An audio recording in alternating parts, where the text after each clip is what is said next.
week's episode of Tactical Talks. So this week we're in my living room. We're not out at the gun range, but we are going to be talking about guns. One thing that I wanted to emphasize or talk about was fine motor skills. So that's what this Tactical Talks is going to be about. If you haven't already noticed from the thumbnail, we're going to be talking about fine versus gross motor skills. For those of you who don't know the difference between fine and gross motor skills, sometimes I say it and I will be talking about it so much that I will say gross motor skills when I mean fine motor skills, but I want to just kind of clear up what each of them are, and then we'll get into fine motor skills like I was talking about. So fine motor skills versus gross motor skills. Gross motor skills are big movements, moving your arms, moving your legs, walking, reaching, stuff like that. Fine motor skills are like grabbing. They're smaller movements, they're finger movements, they're your smaller muscle movements, as opposed to, like I said, your gross motor skills, which is a whole arm movement. Why is that important? Well, the reason that's important, if you've never been in a gunfight, or if you've never had to fire, or been in a, just not even necessarily a gunfight, just a high stressful situation, you will realize, or you'll understand how much more difficult some of these regular activities are in that high stress situation. If you watch a scary movie, you'll see when they're running down the hallway, or the girl goes to get the phone and she's trying to dial 911 and it's just not working. Or now a lot of that has to do with cinema and making it look better, and you know, having the bad guy get a little bit closer because she's sitting there struggling. But there's a lot of truth in that. Now the reason why that is important is I want to show you guys two different guns that I have, and I want to show you how we are combating fine motor skills. So the first one that I have is this little baby right here. Now these are both pistols. I know you're gonna look at this, and unless you've seen my other videos, or unless you know anything about AR pistols, you're gonna wonder how this is a pistol. But this is classified by the ATF as an AR pistol. Now, I'm not gonna get into the specifics on why or how this is a pistol. We're gonna talk about fine motor skills. So, how am I combating fine motor skills with this AR pistol? Now with this AR pistol, all the things that I'm going to talk about, you can put on a AR rifle. So that's why I brought this out. It's a little bit smaller, a little bit easier for me to manipulate, show you guys. But all these things are compatible from my pistol to a rifle. So the first thing I want to do for all you guys out there is we're going to release this magazine. There are rounds in the magazine. However, if you look here, there are no rounds in the chamber. So we're 100% clear as far as that goes. So, the first thing that I do, and I think is one of the most important things to combat fine motor skills, is this safety right here. Now, for those of you who don't know, most safeties are just on this side. This is a Magpul / Noveske 60-degree throw safety. It's a lot easier to reach. You can see it's not sitting up and down. Like I said, it just goes from here to here. So it only has to travel 60 degrees as opposed to traveling 90 degrees. So it's on both sides. In case of an emergency or in case something's going on, I can flip this on this side with my thumb, as I normally do, or I can flip it on this side with my trigger finger. Now the good thing about this, or cool thing about this, is I can hand this to a left-handed shooter, and because it's ambidextrous, when they hold this, they can use their thumb on this side and flip that safety down just as easily as I can on the right side. So that's number one. Number two for this is also a Magpul product, and it's this thing right here. It's called the BAD lever. It's the battery assist device.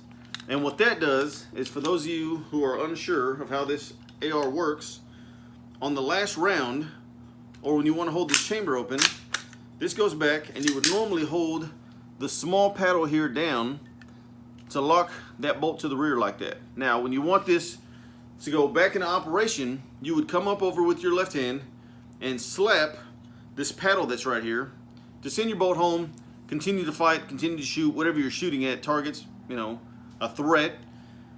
Well, what this does is it keeps my left hand free.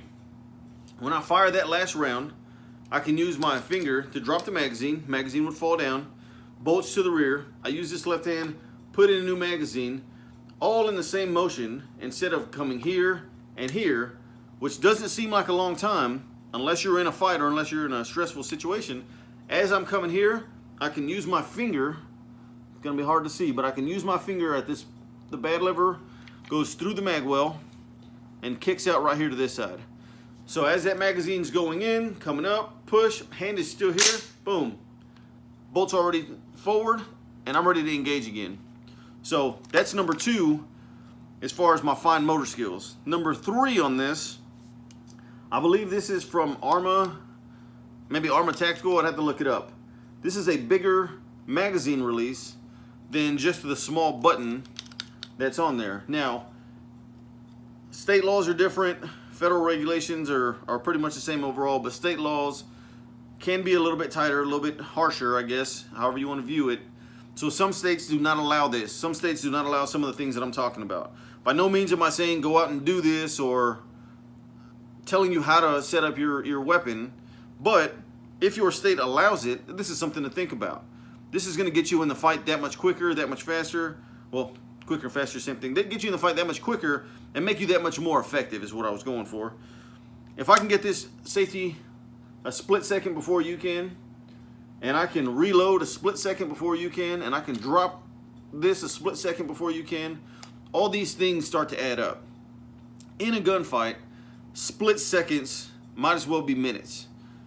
That's how quick it is, or that's how little time it takes for something to just change. So those are 3 things there. Like I said, the safety, the bad lever to send that bolt home, and the third one being the magazine release. Now the other thing that I look at is your charging handle. This charging handle is a BCM Gunfighter charging handle. This is not the double-sided, this is a single-sided, but I can come up left-handed, come over and pull this back, and it grips my hand pretty good and a lot better than your mil-spec or just standard charging handle. So if I have a malfunction while I'm firing, I can come up, come back, and I'm ready to go again.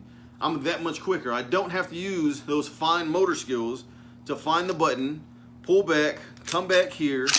I can use my whole hand, more of a gross motor skill, moving my whole arm, come back, recharge this weapon, and I'm back into the fight. So those are 4 things that I do to combat fine motor skills on my AR pistol and most of my AR rifles.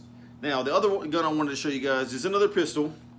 Again, magazine inserted, there are rounds in the magazine, but the gun is clear. The reason I'm using these 2 guns is ARs, pretty much everybody has an AR. If you're a gun person, you probably have an AR. Again, if you were a gun person, you probably have a Glock. These are just the most popular guns, you know, for an AR setup and a pistol setup.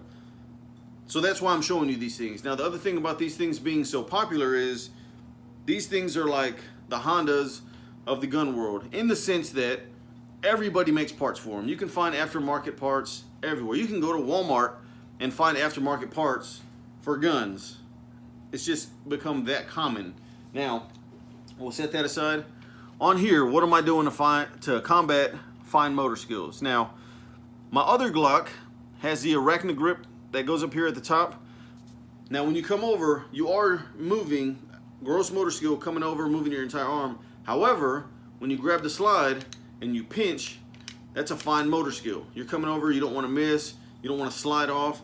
So I do use the textured grips here, a little bit easier, a little bit better grip to pull that back. Now with this gun, I've talked about this sight, I've talked about the sight setup, I've talked about the backup sights on here, and I'm not going to get too much into that now, but what I am going to show you is this is very similar to the BCM charging handle. I can use my hand and come back. I don't have to pull from down here, pull from up here, worry about grabbing, getting a decent grip.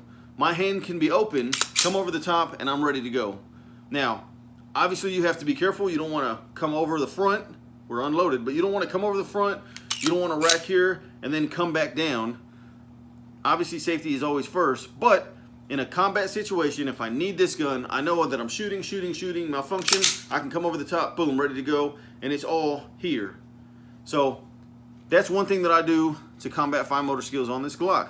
The other thing that I do, I talked about this in a separate video when I talked about 5 inexpensive upgrades for a Glock. Again, magazine release. Not saying there's anything wrong with the Glock magazine release, but again, in that combat situation, in that high stressful situation, you want as big of a button as necessary or as plausible, because if you have too big of a button, obviously it's going to get in the way, it's going to cause issues. Or if you have too small of a button, you're not going to get to it, you're not going to be able to drop that magazine. So you want a decent sized button, such as this one from ZebTech, to push that, boom, drop your magazine, you're ready to go. Now, I've talked about other things on the gun, smaller parts for takedown, stuff like that. I'm not necessarily going to go into that for now because I'm talking more combat situation right now. This light has really big paddles. I can hit them at any times from either side. Again, not a necessity, more of a luxury on my gun. Now, for me, it's more of a necessity because I don't know if I'm going to be day, night, whatever, whatever I'm doing. So it is necessary for me to have a light on all my guns. And obviously, the easier I can make it for me to find the switch for that light, the better. But those are just a couple of things that I wanted to talk about. This video isn't too long. However, I think it's useful information. I hope that this is something that you guys think about. Not everything is going to be combat situation. I get that. Most people that carry guns on them never use them. But I'd rather have it and not need it than need it and not have it. And I know you guys have heard that a million times. But I like to take that a step further, and I'd rather not just have it. I'd rather have it in the best setup possible so that in that situation, when something happens and I need this thing, I am as effective as I can be with this thing. Like I said, in a combat situation, in a fight situation with the gun, those milliseconds mean everything. So, hope you guys learned something. Thank you guys for checking out this Tactical Talk video. I'll see you guys next Friday.